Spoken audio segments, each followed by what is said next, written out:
magi e government institution kaka hospital, schools kachiel koda ute twech. Mano Injinia Lazaro Kanyambok mar Kariobangi Jabaguye Kanyada East. Mago mana moko kuom ote manyakwara moge jong chwalo no ako kaliyore waduto te mag tudruok okinyi makawuono. Nano kwadong gi dakika mago mar derom auchiel kende to atieko twak mar okinyi makawuono. Kwatieko twak mar okinyi makawuono Dr. Fred akachako kodi ka intiere kaunti ma Kisumu. Bende nyaka sani koro nitiere pela machielo ma koro okelne joma chuo mano manyalo konyo konyogi komo nyuola kata nyalo miyo gi konyo joma mine wechego mag komo nyuola. Pil makamae in kaka director mochungne wechego mag thieth mar oganda kaunti ma Kisumu. Bende ibo bedo ka okonyo ahinya nyati wechego mag komo nyuola mar mondo mi pek ogolne joma mine, joma chuo bende koro okonygi ane nikech ang'e ni weche mag komo nyuol pek ne kinde mathoth bedo ne mana joma mine kende ka watieko.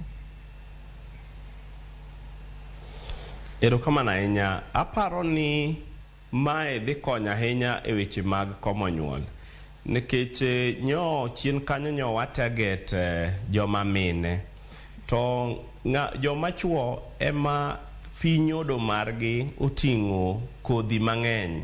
Koro yudo ka ng'ato achiel onyalo miyo ji mang'eny kata mine mang'eny ich.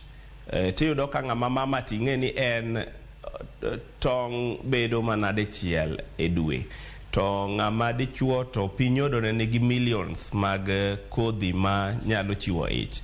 Koro aneno kama endi wadhi maber komo ariewni.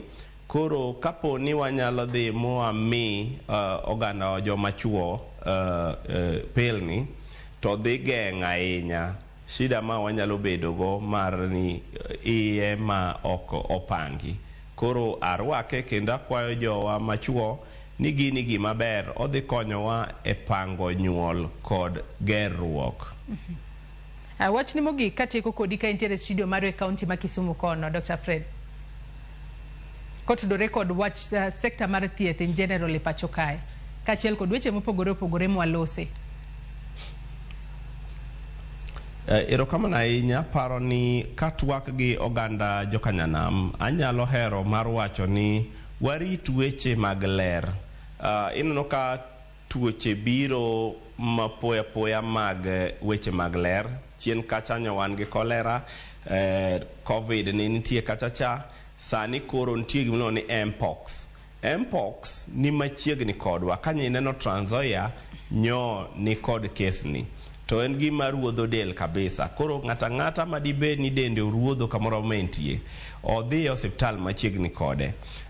Gima chielo wadog e timbe mag logo, waluok lwetwa, wati kod hand sanitizer, warit ler. Ka warito ler kata waluoko lwetwa to wageng'o tuoche madonjo ahiugi gi atamalo 70. Mago communicable kata infectious diseases. Kora kwayo mana jo piny, jo oganda wa, jo kanyanam ni wadog e time mag luoko lwetwa, tiyo gi hand sanitizer to wae wach mar moso ji. Piny koro biro marach sani. Ineno ka mpox koro ni neighbors wa nitie Kericho ne nigo, Trans Nzoia koro nigo, Busia ne nigo, Mombasa ne nigo. Koro aneno ka ok en mabor. Joge wadak kuondegi to ginyalo duogo ka gin kod tuoni to wakia. Koro wae moso ji, wafwa mana gi chien, waluok lwetwa, wati kod hand sanitizer. To maduong' ahinya ka waneno ka wan kod sign moro ni watuo to waring wadhi e osiptal machiegni kodwa mondo mi okonywa.